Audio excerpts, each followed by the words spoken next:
Sabemos que hoy en día existen perros que nos brindan servicio médico como por ejemplo discapacidad visual, sensorial y apoyo emocional. En este caso trataremos a los usuarios con epilepsia, que es el caso de Ángela González, quien nos acompaña como invitada el día de hoy. Ángela, ¿cómo estás? Muy bien, emocionada por contarles todo el proceso con Lulo, así que vamos a platicar. Claro que sí. Bueno, Ángela, para entrar en contexto e iniciar pues con este tema tan importante, cuéntanos por favor, ¿qué es la epilepsia? Sí, te cuento a ti y a todos los que están viendo. Mira, la epilepsia es una enfermedad, condición neurológica que básicamente se caracteriza por una serie de actividades anormales en el cerebro en la parte eléctrica, ¿no? Más que todo, la gente la identifica y la asocia a las convulsiones, pero también hay otro tipo de episodios que incluyen pérdida de conocimiento, por ejemplo, o ausencias. ¿Y en qué momento de tu vida te diagnosticaron epilepsia? Mira, mi diagnóstico vino a los 11 años. Algo muy particular y es que mi epilepsia en ese momento fue diagnosticada como epilepsia mioclónica juvenil.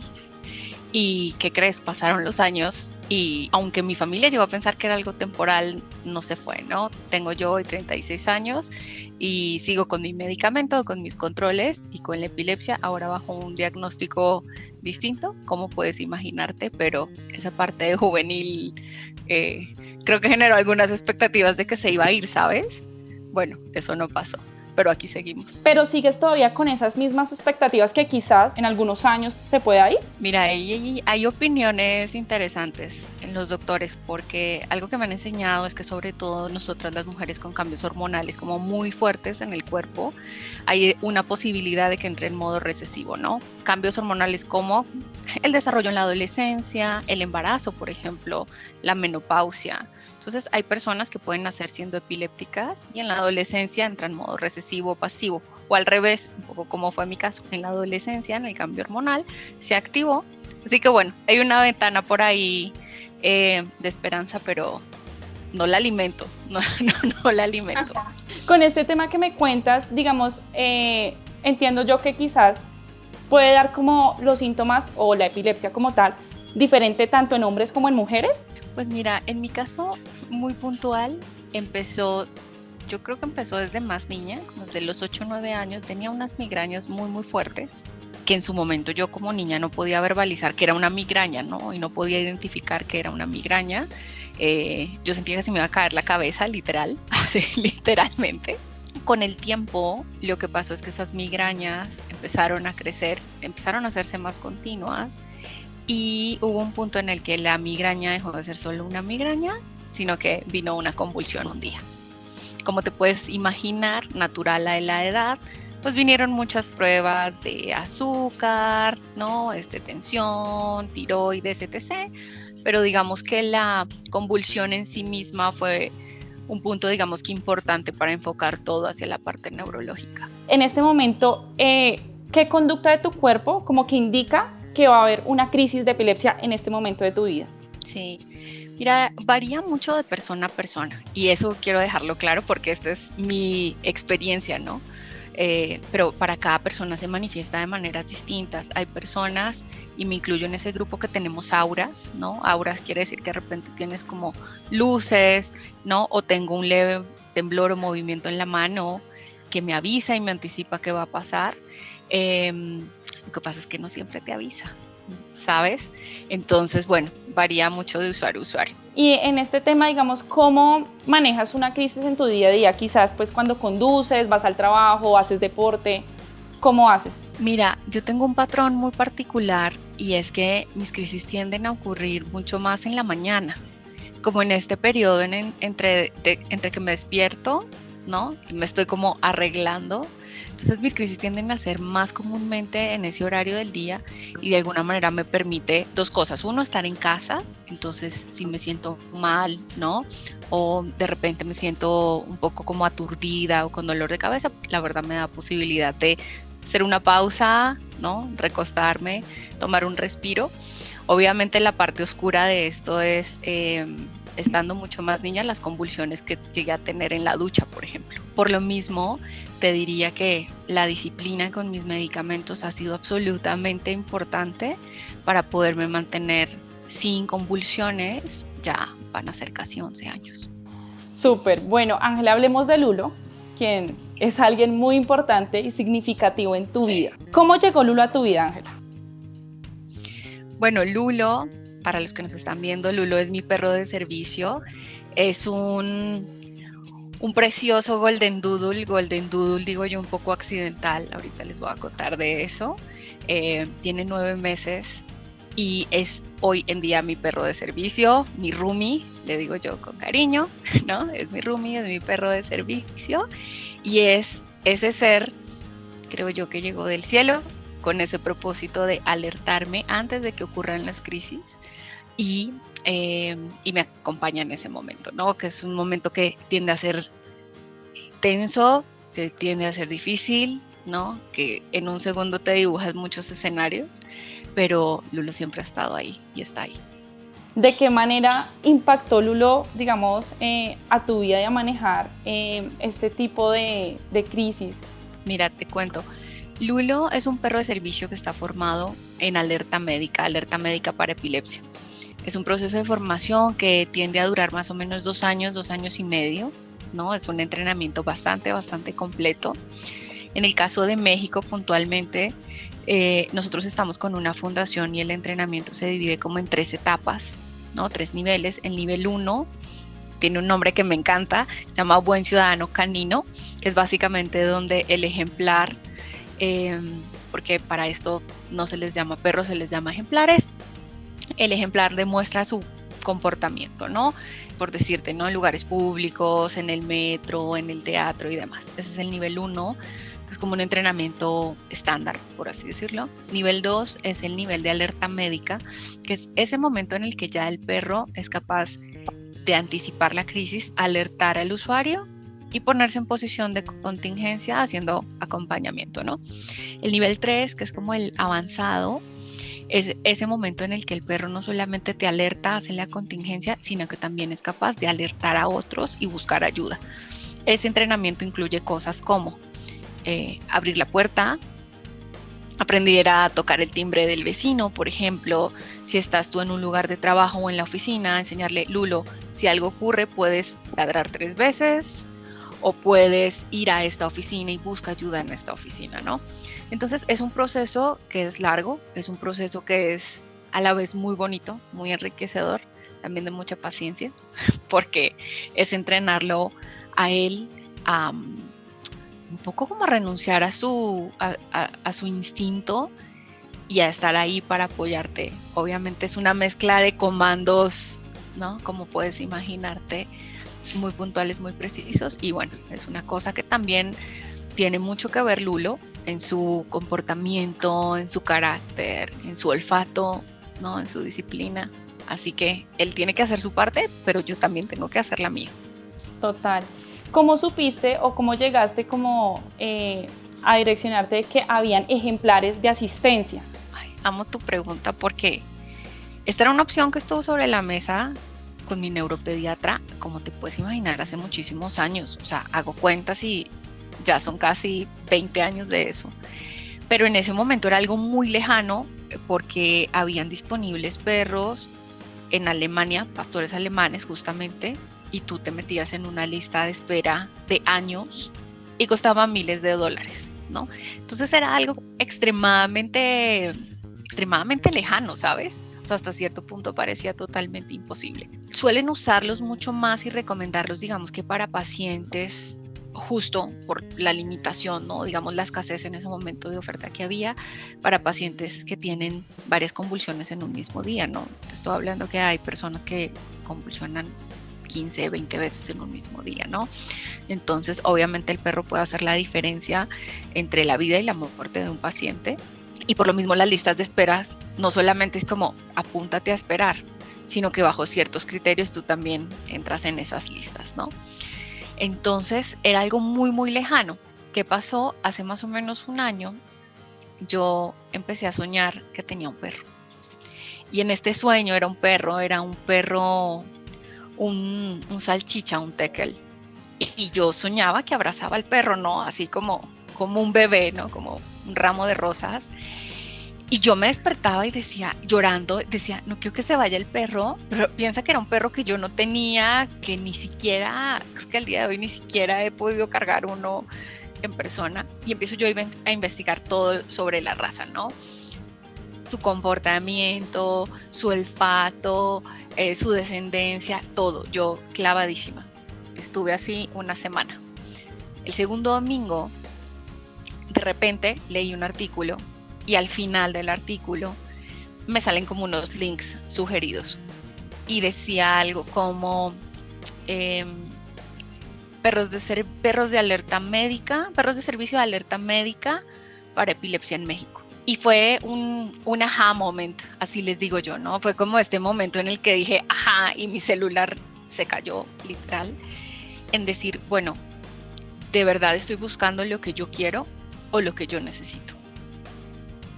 Yo reflexioné como 2 semanas al respecto, ¿sabes? Porque era este salchicha con el que siempre soñaba o esta opción de acogerme a algunas de las fundaciones que están trabajando en esto en México y pues abrirme a lo que sea que el universo me está diciendo. Para los que nos están viendo y que seguramente hay varios geeks y muchos expertos en marketing digital, dirán, ay, seguro ya lo busco antes. No, yo no lo googleé, yo no lo estaba buscando, lo juro, pero sí fue una cosa como muy, no sé, de mucha coincidencia, ¿sabes?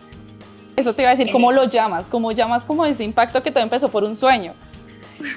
Mira, creo que son mensajes del universo. Esto ha evolucionado muchísimo. Ahorita hablaremos de eso, pero creo que fue ese momento de reflexión personal muy, muy fuerte en decir hasta qué punto como personas buscamos y perseguimos lo que queremos y no lo que realmente necesitamos, ¿sabes?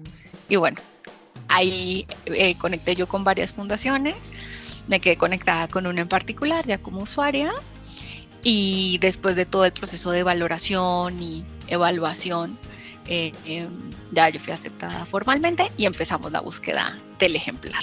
¿En estas fundaciones hacen algún tipo de filtros, digamos, dependiendo del paciente? Sí, ellos hacen algunos filtros relacionados con la condición, o sea, como con el diagnóstico específico. También el paciente y la edad, por ejemplo, es uno de los factores claves. Te doy un ejemplo. Ellos evalúan mucho no solamente al paciente, sino el contexto social y familiar, pensando en si es un niño, va a necesitar un involucramiento de toda la familia en donde el papá o mamá, ¿no? O tutor, pues tiene que estar ahí acompañando todo el proceso de formación de perro. O incluso hay ciertas fundaciones en Estados Unidos que trabajan en un modelo diferente en donde entrenan el perro por 2 años y medio y el perro entra al hogar directamente a apoyar al usuario, ¿no? Porque el usuario por su condición o por su edad pues no tiene ese tiempo de pasar todo ese proceso de entrenamiento. En el caso de Lulo y la fundación en la que estamos, digamos que tanto mi diagnóstico, ¿no? Y además pues mi disposición a pasar con él el proceso de entrenamiento, que al final forja muy fuerte el vínculo entre los dos, pues hizo que nos diera chance de escogerlo desde cero, o sea, desde que él existiera. Ya estábamos pensando en él, sí. O sea, ¿qué edad tiene Lulo? Lulo tiene 9 meses y conmigo tiene 7 meses. O sea, literalmente desde que Sí. nació. Qué bonito. Sí. Bueno, Ángela, en tu caso, ¿de qué manera Lulo como que detecta esas situaciones en ti? Sí, te cuento. Normalmente los perros de alerta médica para epilepsia, y aquí me voy a regresar un poco a una pregunta muy frecuente que me hacen y está relacionado con la raza, ¿no? O sea, me preguntan, ¿tienen que ser de una raza específica? Digamos que en los comienzos estaba muy asociado a temas de pastores alemanes. Si buscas, hay ciertas fundaciones que están trabajando con Golden Retrievers o Labrador, pero en realidad la fundación en la que estamos promueve no solamente la adopción, sino que además promueve que puedan ser perros de razas mixtas siempre y cuando tengan un olfato que sea sobredesarrollado, ¿no? Eso es importante decirlo. Entonces, en ese sentido, Lulo pasó por su proceso de pruebas, no solamente de olfato, sino también comportamentales y conductuales. Pasó con sobresaliente a sus 2 meses. A sus 2 meses pasó todas las pruebas. Y algo que las personas de repente no piensan o no saben es esta parte de la importancia del olfato, porque ellos responden o más bien activan ese proceso de alerta médica con los cambios químicos y a veces hormonales que hay en nosotros. Entonces él detecta ese cambio en mi olor y es cuando él empieza a alertarme. ¿Cómo me alerta Lulo? Es otra pregunta muy frecuente que me hacen. Hay perros que marcan de diferentes maneras. Una manera es ladrando, que son los perros entrenados. Otra manera es con la pata, que es cuando el perro viene y te hace, ¿no? Literalmente te toca y te hace una señal. O lo hacen también lamiendo. Lulo hizo su primer marcaje como a los 4 meses.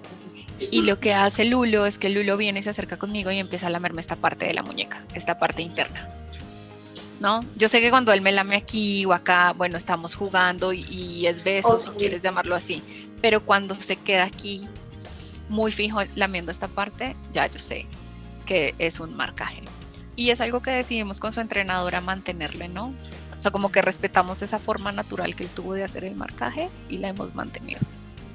Ya que mencionas como el tema de entrenamiento, te quería preguntar si Lulo actualmente sigue como en entrenamientos quizás semanales, mensuales. ¿Cómo manejas ese tema? Si la fundación también ha sido algún tipo de seguimiento. Sí, claro. Mira, Lulo tiene un entrenamiento, vamos a decirlo fijo, que es su clase de los viernes. Esa clase de los viernes es absolutamente imperdible porque pues ahí es donde hacemos el monitoreo. Dependiendo del tema que estemos trabajando, que le estemos entrenando, tiene alguna clase adicional los martes, pero la gracia de esto no es que venga su profe, yo le digo con todo el amor y cariño a la profe, pero en realidad ella es una experta en intervenciones asistidas con animales. La clave no es que su profe venga 2 días a la semana, la clave es el trabajo que luego yo también tengo que hacer con el diario para que pueda mantener la continuidad de lo que aprende en las sesiones, ¿no? Dentro de eso, pues todas las terapias olfativas para que mantenga ese olfato súper, hiper desarrollado. Súper. Bueno, Ángeles, ya finalizando, quisiera saber, pues, ¿qué mensaje ha dejado Lulo en tu comunidad? Mira, ha sido un mensaje mucho más grande de lo que yo me hubiera imaginado. Uno, digamos que esta parte de las discapacidades invisibles, ¿no? Tenemos, sobre todo en Latinoamérica, a tener este preconcepto mental que las discapacidades se ven como se ven, ¿no? Se ven como alguien en silla de ruedas, se ve como alguien con un bastón, se ve como alguien con un perro guía, cuando en realidad hay una serie de condiciones médicas que son absolutamente invisibles y tú ni siquiera lo ves. Entonces, ¿qué pasa? Te dicen cosas como, no te ves enfermo, no te ves mal, de verdad lo necesitas, ¿no? Entonces vienen como estos cuestionamientos y un poco lo que ha pasado con Lulo es que Lulo ha hecho lo invisible visible, ¿ves? Porque en el momento en que salgo con él a la calle, con su chaleco uniformado precioso, la gente invariablemente te pregunta, así como hay algunos que no se dan cuenta, hay otros que simplemente miran con curiosidad y otros mucho más atentos te preguntan, ¿no? ¿Por qué tiene ese chaleco? ¿Es un perro especial? Creo que las personas están más acostumbrados a ver los perros con chaleco de asistencia emocional o de soporte emocional, de soporte psicosocial, ¿no? Que es los que de repente ven más comúnmente en aeropuertos. Entonces la gente remite este concepto de perro de servicio, bien sea perro guía para discapacidad visual o a perro de apoyo emocional, pero en este concepto de alerta médica es, o sea, como que para todos es una sorpresa y les vuela la cabeza que haya eso, ¿no? Que esté disponible para nosotros. Totalmente de acuerdo. Ángela, muchas gracias por tu tiempo. Gracias por compartirnos tu caso. De verdad que es un mensaje maravilloso pues para todos los que nos están viendo. Amigos de Agrocampo, me encantó saludarlos, contarles un poco más de la historia, mi historia con Lulo. Y bueno, los invito a que cuidan y quieran a sus animales, amen a sus mascotas, De verdad que son seres absolutamente especiales y alimentación, cariño, juegos, entretenimiento, caminatas, todo eso hace parte de lo que es el bienestar animal. Así que a darles todo el amor y todo el bienestar que se merecen.